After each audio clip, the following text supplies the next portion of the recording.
Hello friends, cooking रेसिपीसમાં તમારું સ્વાગત છે। આજે આપણે બનાવીશું દાડમનું જ્યુસ। તો અહીંયા મેં દાડમ 1 કિલો જેવા સરસ એવા તાજા લીધા છે અને બીવાળા લીધા છે લાલ। તો આપણે આજે અમારી ચેનલમાં તમે નવા આવ્યા હોય અને હજી સુધી ચેનલને સબસ્ક્રાઈબ ન કરી તો સબસ્ક્રાઈબ કરજો, લાઈક કરજો અને જેમ બને એમ શેર કરજો વિડીયોને। તો આપણે બનાવીશું દાડમનું જ્યુસ। તો આપણે બધા સાલ ઉતારી અને આપણે દાણા બધા કાઢી લેશું અને એક બાઉલમાં આપણે દાણા બધા એકઠા કરી લેશું। આ રીતે તમે જ્યુસ બનાવશો તો એકદમ સારું એવું બને છે અને નેચરલ જ્યુસ હોય છે આપણે ઘરે બનાવવાથી। અને બહાર મળે પણ એમાં આપણે ભેળસેળવાળું હોય છે। ઘરે બનાવજો જરૂરથી। લોહીના ટકા ઓછા હોય, લોહીની શુદ્ધિકરણ માટે આ દાડમનું જ્યુસ છે એ બહુ ગુણકારી હોય છે અને ઠંડીમાં ગરમ કોઠો હોય એને આ તમે પીવડાવશો તો લોહીનું શુદ્ધિકરણ થશે અને એકદમ લોહી સારું એવું થઈ જશે અને લોહીની ટકાવારી પણ ખૂબ જ વધે છે લોહીના દાડમના જ્યુસ પીવાથી। આ રીતે આપણે બધા છોતરા કાઢી અને દાણા અલગ કરી લેશું।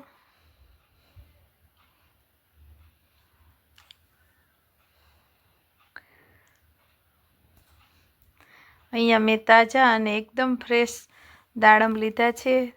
બજારમાં પણ અત્યારે શાક માર્કેટમાં દાડમ એકદમ સરસ અને તાજા આવે છે, એટલે અત્યારે જ્યુસ શિયાળામાં આ બધા પીવાથી એકદમ શરીરમાં આપણી સ્કિન અને એકદમ ચમક આવે છે। એટલા માટે આપણે દાડમનું જ્યુસ આજે બનાવીશું। આપણે અઠવાડિયામાં અલગ અલગ જ્યુસ પીતા હોય છીએ, ત્યારે આજે એક દિવસ આપણે દાડમનું પણ જ્યુસ પીવડાવીશું બધાને।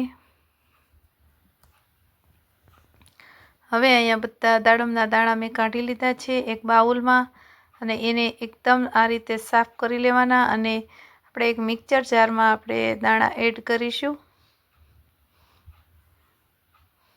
થોડા થોડા કરીશું પલ્સ, કેમ કે એકસાથે કરીશું તો અને ઉપરથી આપણે 1 ચમચી જેવી મેં ખાંડ એડ કરી છે અને 1/4 સ્પૂન જેટલો મેં ચાટ મસાલો એડ કર્યો છે અને 1/4 સ્પૂન જેટલું મેં સંચળ પાવડર એડ કર્યું છે। આ બધું નાખવાથી આપણા દાડમના જ્યુસમાં એકદમ નેચરલ એવો ટેસ્ટ અને સારો આવે છે અને તમે ક્યારેય ન બનાવ્યું હોય તો જરૂરથી ટ્રાય કરજો। અને અડધો ગ્લાસ જેવું પાણી એડ કરીશ અને આપણે થોડીક વાર બંધ કરશું, ચાલુ કરશું, એ રીતે આપણે કરશું એટલે આપણું જ્યુસ છે એકદમ સરસ એવું બની જાય અને આપણે બીને એકદમ ક્રશ કરવાના નથી, અધકચરા આપણે રાખીશું એટલે આપણું રસ છે એ બધું નીકળી જશે। હજી મને થોડીક ફેરવવાની જરૂર છે, હું થોડુંક 2 મિનિટ સુધી આ રીતે આપણે ફેરવી લઈશું એટલે આપણું જ્યુસ છે એ બધું રસ છે દાડમના દાણામાંથી બધા નીકળી અને બહાર પલ્સ આવી જાય છે। હવે અહીંયા મારું જ્યુસ એકદમ બની અને રેડી તૈયાર થઈ ગયું છે, તો આપણે એક ગળણીમાં ગાળી લઈશું।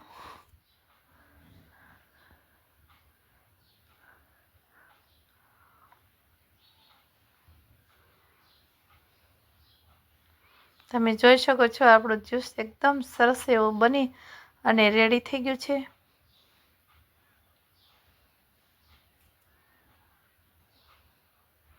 આ રીતે બધા છોતરા અંદર ના હોય એ પણ આપણે પલ્સ આપણે ફેંકી દઈશું, કંઈ કામમાં આવતા નથી। અને આ રીતે મેં થોડાક દાણા વધ્યા હતા એનું પણ મેં જ્યુસ બનાવી લીધું છે, તો આપણે એને પણ આપણે ગાળી લઈશું।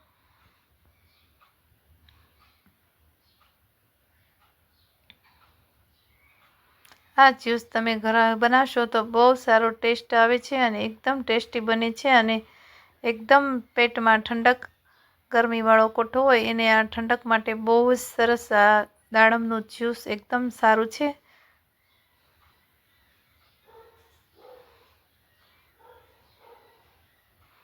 આ જ્યુસ આપણે નેચરલ છે, આમાં કોઈ પણ વસ્તુ આપણે એડ કરી નથી કેમિકલવાળી, મેં નેચરલ જ્યુસ જ બનાવ્યું છે।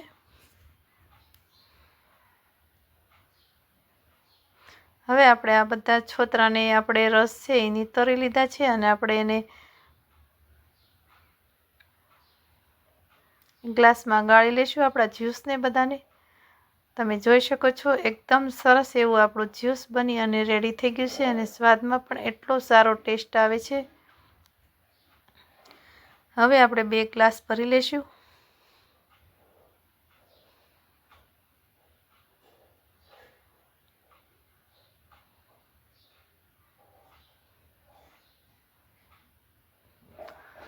હવે અમારું જ્યુસ બની અને રેડી થઈ ગયું છે. તો વિડીયોને લાઈક કરજો, શેર કરજો અને મારું જ્યુસ સારું લાગ્યું હોય તો કોમેન્ટમાં જરૂરથી કહેજો.